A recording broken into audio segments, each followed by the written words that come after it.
اپنی سوچوں کو مسلط کرنا چاہتی ہیں اور آزادی کو سلب کرنا چاہتی ہیں، ہماری غیر جانبداری کو سلب کرنا چاہتی ہیں، انشاءاللہ تعالیٰ ان کو شکست ہوگی۔ گھڑی دو گھڑی کی جیت یا ہار کا مسئلہ نہیں ہے، اصل مسئلہ یہ ہے کہ ہر کوئی اس کیس میں ایکسپوز ہو گیا ہے، تمام طاقتیں اس میں ایکسپوز ہو چکی ہیں، اور انشاءاللہ تعالیٰ مجھے امید ہے کہ اچھے فیصلے آئیں گے۔ شام کو عمران خان خطاب بھی کرے گا۔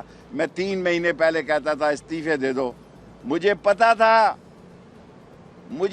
تھا کہ مسئلے کیا ہیں۔ جب میں یہ کہتا تھا استعفے دے دو یعنی نئے الیکشن کرا دو، اسمبلی توڑ دو، میں اس وقت بھی ٹھیک تھا۔ جب میں کہتا تھا ایمرجنسی لگا دو، اس وقت بھی ٹھیک تھا۔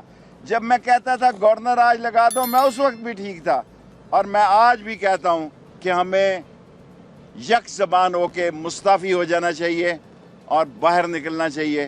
قوم کو بتانا چاہیے کہ ان کے اصل چہرے کیا ہیں۔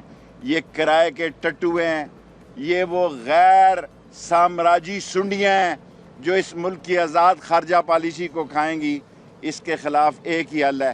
تمام پاکستان میں اگر کوئی یہ سمجھ رہا ہے کہ قوم کو سمجھ نہیں آئی کہ کیا ہوا ہے اور کیسے ہوا ہے اور کس طرح ہوا ہے اور کس نے کیا ہے، قوم کو سب کچھ سمجھ ہے۔ شیخ صاحب یہ